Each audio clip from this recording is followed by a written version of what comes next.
Send your tweets and your comments through to us at ENCA, the hashtag the SA Morning. Why?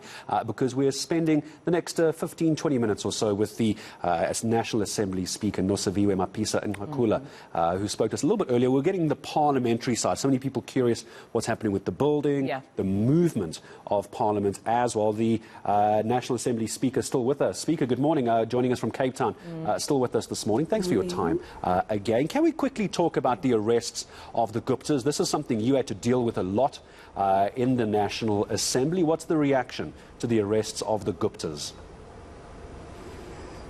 Well, obviously, the matter is now within the Department of Justice. Extradition processes, that's where they are generated from. And no matter how long it takes, obviously, they'll have their day in court, and the law will take its course. Meanwhile, whatever has come out of the Zondo Commission in terms of reports, we have the 4 reports with the President.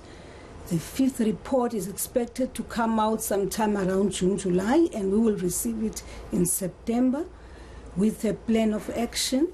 And once we receive that final report as Parliament, we will then sift through and identify all of those critical areas which we need to attend to as Parliament.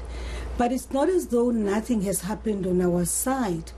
You'll recall that the Zondo Judicial Commission was actually established to look into issues of state capture, which unfortunately implicated the people who have now been arrested in Dubai.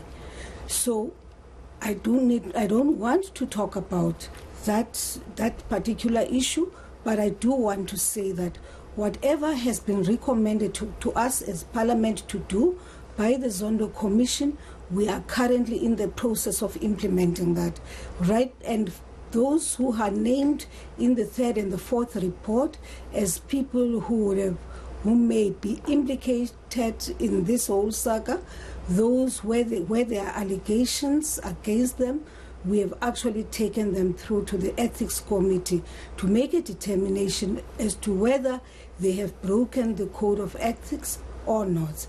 So I'm just saying that they must have their day in court, of course, and let the South Africans hear for themselves how it happened and at what point it happened, and that's it. And currently, everybody is very emotional about it, very upset, because what's coming out is that a lot of things happened.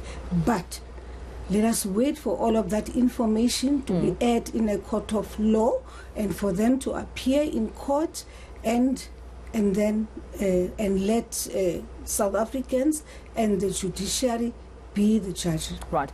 Speaker, in terms of, the President, Cyril Ramaphosa, and, some of the allegations made by Arthur Fraser, there's been a lot of pressure for, Parliament to act on this. I know that the EFF have called for the President to step aside while, of course, there are investigations into these allegations. UDM leader Bantu Kholomis, as well as a member of Parliament, has also shared his views, saying that he should rather take more of a sabbatical while these allegations are investigated. What's Parliament's view and yours as Speaker in terms of how you will handle these allegations against the President and what has allegedly happened or transpired at his Phala farm? Okay. Firstly, I need to explain that the President is not a member of Parliament. But of course, the President is accountable to Parliament.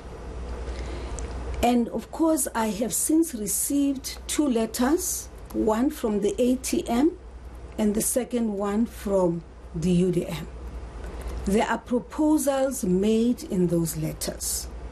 There is also a question from the EFF which requires the President to give information about what really happened on that day at the farm in Phala.